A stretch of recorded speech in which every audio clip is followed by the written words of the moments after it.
Here we are in TMCC's beautiful Student Center.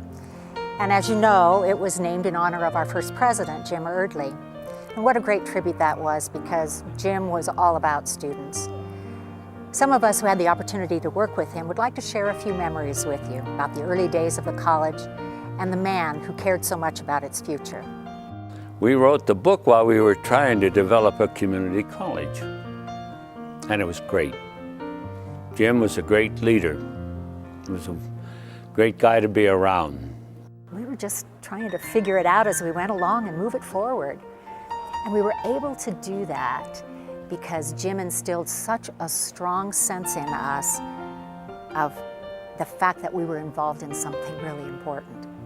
He understood that it's going to be an enterprise that's going to get larger, and it has, appropriately so again. And so he was the right founding president. Student success was our mission. I mean, we all knew what the mission statement was. Student success was it, and that was it. He always asked two things. One, how will this benefit students, or how will this affect students? Always asked that. And then he usually said, what do the faculty think about it? And that's one of the things that, in my opinion, marks a true leader, is somebody that listens down. Eardley did that. And Jim had a way of just kind of walking around and pulling you in. Whether you wanted to be there or not, you just felt like you had to be there because this is where it's happening. This is where you get a flavor of the culture.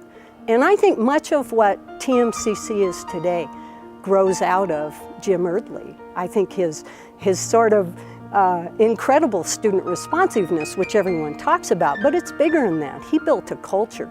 And the culture is you do the right thing for people. He was never above anything. We would work such long hours registering, and he'd be there early in the morning till late at night. It wasn't just the little people doing all the work. He was there to make sure things were okay, that we were okay. He cared about his staff. I know everybody talks about him putting students first, and he did, but he put his staff first too. That theme that he created early on, where everybody was going to be taken care of, continues on to today. If there's anything that's his legacy, it's that he cared about his students and about his staff and was willing to do anything to take care of them. He'd spend time with people, he'd spend time on people. He never ever once talked down to people, ever. Even when he was sitting in the Regents talking to some of the people that I would have talked down to, he didn't. Jim really had this place at heart. He really worked at it. When it came to ideas, Jim was a leader. When he retired, he showed the same example when he went to the Board of Regents and all these things. He was a really great mentor to my boss, Rita Honeycutt, and so I feel like I got his generosity and his love of students and his love for education through her. One-on-one, he just had a magic about him, a way of making you understand what your role was, understand what your job was, and your responsibility to people. And you never doubted his motive, ever. Never made a decision where I walked away saying, wow, that was self-serving. Never with Jim. It was always about doing the right thing. You need to keep and tell people if they've really made a difference in your life, and he really did. I'm sorry that Ely has lost a favorite son, and Nevada has lost a wonderful educator.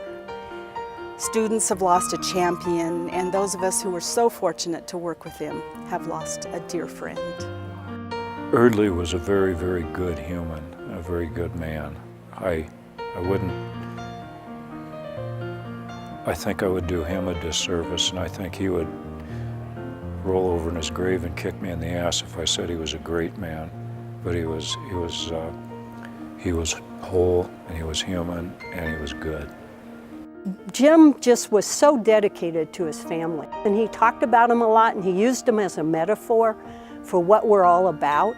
And the metaphor is in the end, you know, when all is said and done, everybody's here to support their family. These people who walk in the door are trying to make life better for themselves and their families, and that's what we've got to. It's not, school isn't impersonal. This is personal. What happens to every human being who comes in that door is about them, and you've got to treat them with that kind of respect. So he used his own family as that metaphor, and I think constantly reminded us of what was important in life.